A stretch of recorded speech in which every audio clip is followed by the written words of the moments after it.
Hanggang may himig pa akong naririnig dito sa ating daigdig.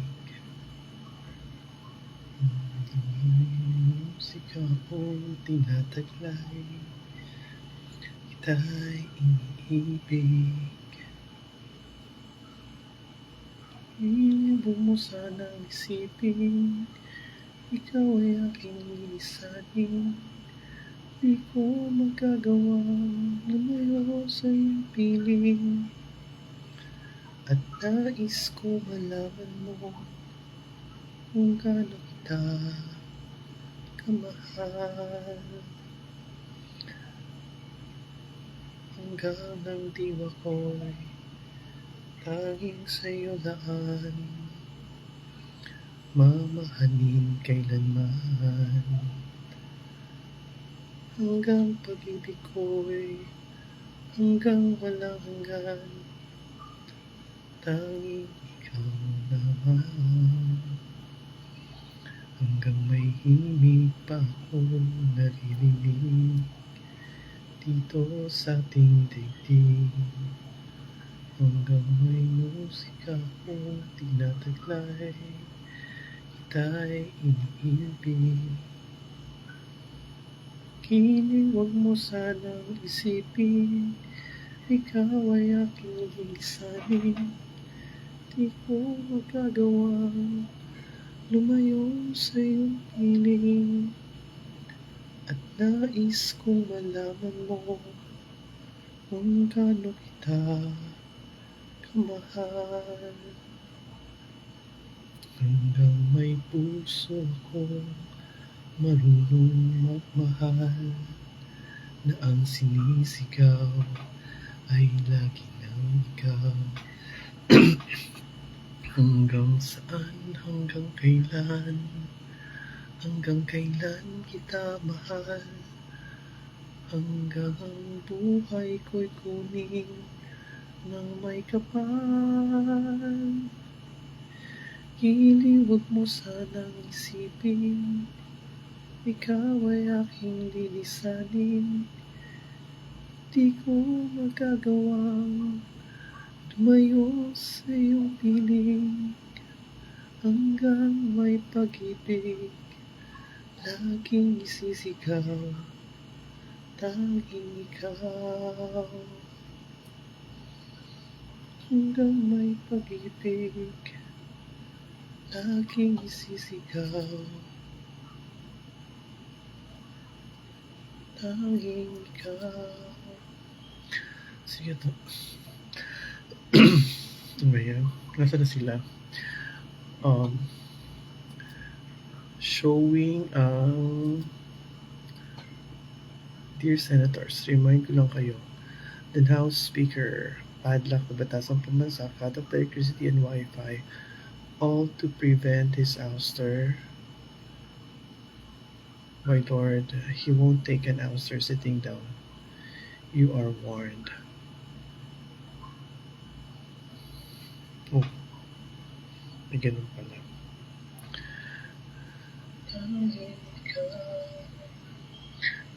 May ganun pala.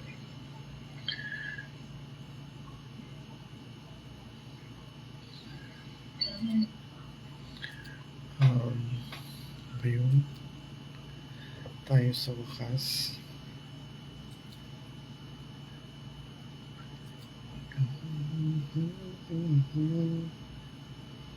Marunong magmahal, ano ang sinisigaw ay lagi ng ikaw. Hanggang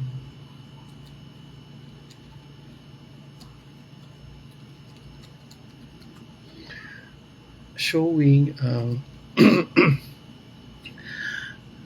tayo sa wakas. Kailan ba ito showing?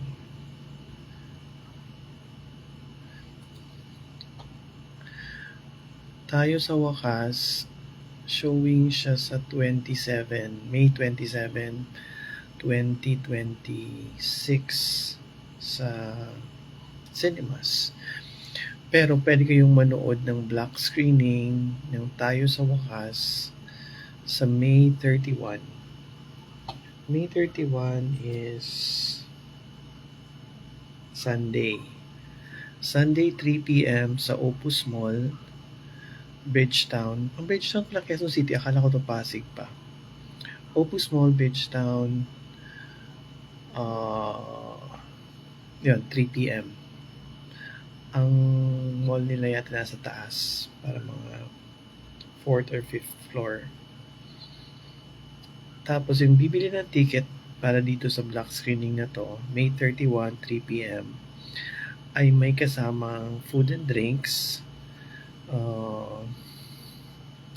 ref magnet, photo card, may mga stickers din.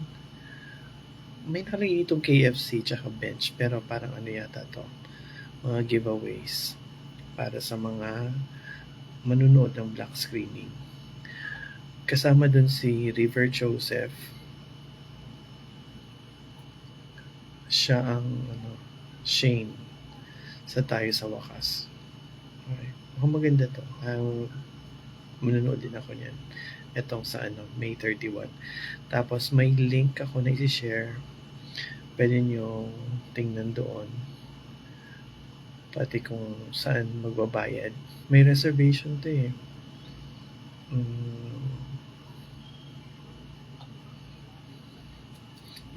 Kanina ko pa narinig sa isip yung kanta na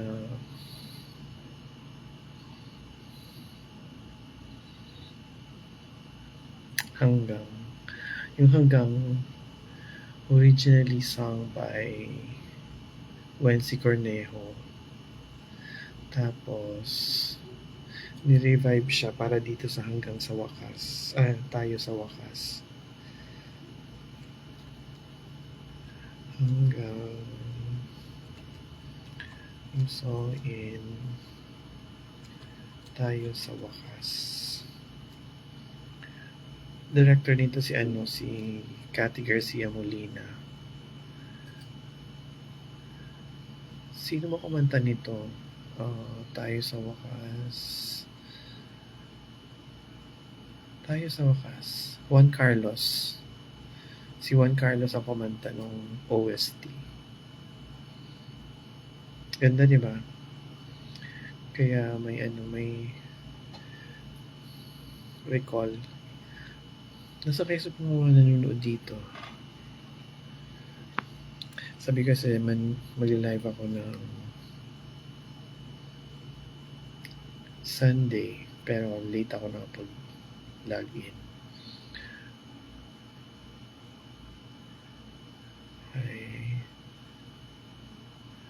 By the way, etong Tayo sa Wakas, si Donnie Pangilinan and Bel Mariano. Plus si River Joseph. The development is a good sign for the film, which will be Don Bell's last film together for now, as they intend to pursue separate projects individually. The film, produced by Star Cinema, and the official trailer and pronouncements made by Grand Media Launch host Robbie Domingo are to be believed. The main theme song seems to be a passionate rendition of Wency Cornejo's classic by Juan Carlos. The film is being hyped as Bel Mariano and Donnie Pangilinan's most sincere and realistic movie yet. Tayo sa Wakas, showing on May 27, is helmed by certified box office mover and critically acclaimed director Cathy Garcia Sampana. Set to hit Philippine cinemas on May 27, Wednesday. May 31, merong black screening yung fans ni River Joseph sa Opus Mall, 3 p.m. Kung gusto nyo manood nun, i-share ko dito sa dito sa page yung details. Star Cinemas made an offering. This 2026 is a romantic drama film that promises to unveil a new side of Belle and Donnie. Parang medyo mature na yung roles nila dito. It revolves around Cheska, Cheska is Belle, then Cisco is Donnie, a longtime couple who have been partners in life and career but are now forced to confront how their ambitions have set them on different paths. Cathy Garcia said, "It's a trip of two people para alamin kung talaga bang sila ay dapat matapos na o magpatuloy pa." Parang similar yung ano yung sa ano ni Ann Curtis tsaka Jericho Rosales. Parang may pagkagano ng kwento. Pero hindi naman yata. Let's see. I can say it's about someone who wants to reach a dream, pero ano ang gagawin mo kung ang kalaban mo sa pag-abot ng pangarap na yon ay yung taong mahal mo? Hello love goodbye ito ah. Donnie hinted that the movie will showcase a couple going through the different phases of love. Mm.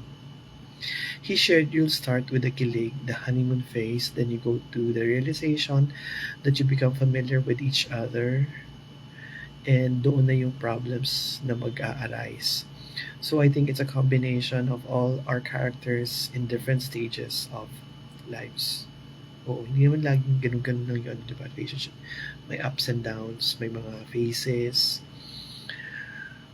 Okay, makikita natin yun dito sa Tayo sa Wakas, starring Bel Mariano and Donnie Pangilinan. This will be their last project together as a love team. Mm. Belle said, "Donnie and I have been vocal about it. Now we just don't want to be Don Bell.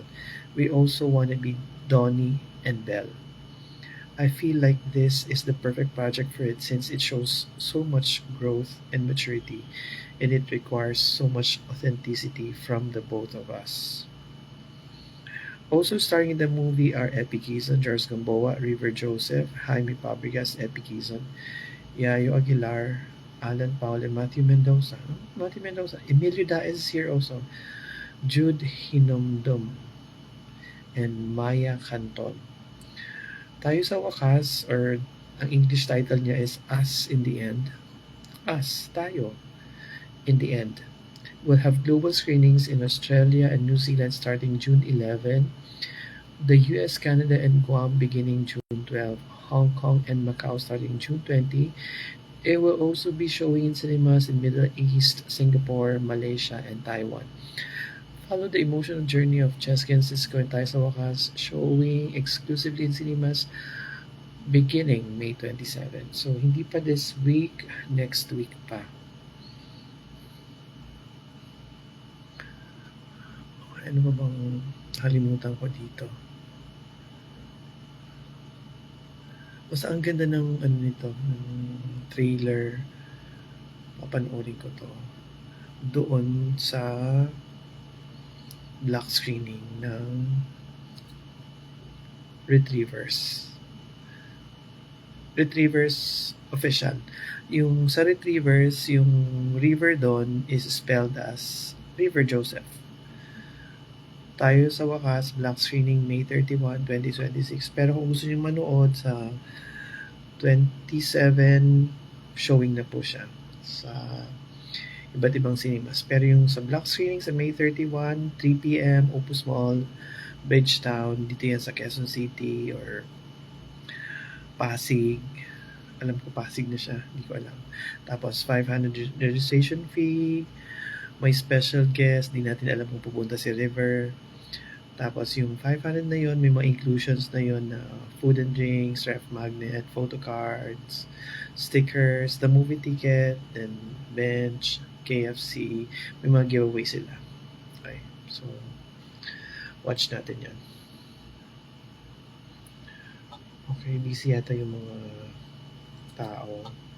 So, at end here na. Oh, teka.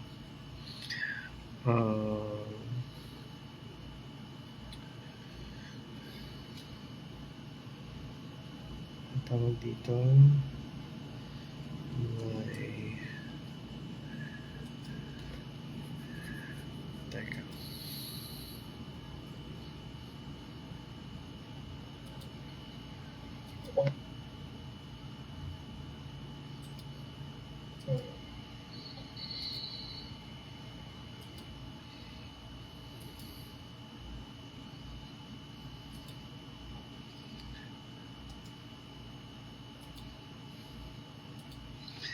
Ayan, eto na kasi yung bago kong actually luma ko na 'tong Facebook page. Kaya lang pinalitan ko ng pangalan from yung pangalan ko dati tapos ginawa ko siyang Volunteers PH. Tapos di naman ako nakapag-update lagi sa volunteers. So pinalitan ko siya na may Dada's Purity. So Purity yung ano yun, yung pusa na stray cat na dinala nung mama cat sa bahay. So kasi yung mama cat na yun, lagi siyang pumupunta sa bahay. Tapos pinapakain namin. Tapos nawala siya ng mga ilang weeks. Pagbalik niya doon sa bahay, may dala siyang kuting. Yung una nga,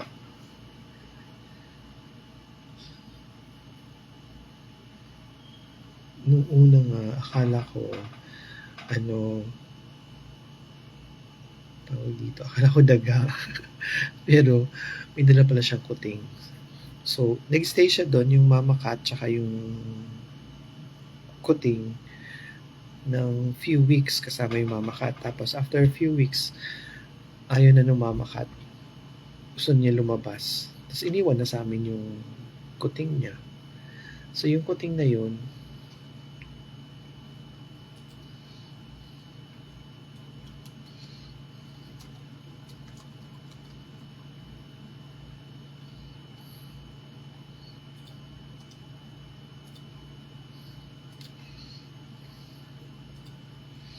yung kuting na yun, nung di malaki na siya, mga mahigit 1 month, ganyan. Since iniwan na siya ng mama niya, sinasama na namin siya pag lumalabas. So, bumili kami ng bag, tapos lagi na siyang kasama sa kami pumunta. Actually, nakarating na siya sa Baguio, nakarating na siya sa Bicol, si Purity, tapos nakarating na rin siya sa Angono, sa Luneta, lahat sa Manila yata naikot na namin yung mga sa National Museum, sa Fort Santiago, lagi siyang kasama sa mga lakad. Tapos, hindi kami kumakain pag sa mga restaurants na bawal ang pusa. Kasi ang priority lagi namin kung saan pwede yung pusa. Ayun. Then something happened, yung pusa na yun, inuwi ko sa Bicol, pero parang gusto ko siyang kasama pa rin. So, inuwi ko naman siya binalik ko siya sa Manila. Pero, yung tirahan ko sa Manila is walang, bawal yung pets. So, iniwan ko muna sa pamangkin ko. Nandun siya ngayon sa pamangkin ko. Then, lilipat ako sa bahay, sa bagong bahay, na pwede yung cat para madala ko uli siya sa Manila, kasama ko ulit. Soon. Ayun. Sabi dito ni Kitchen Chef, why is it that it's unavailable? Unavailable daw itong link. Hindi ko alam.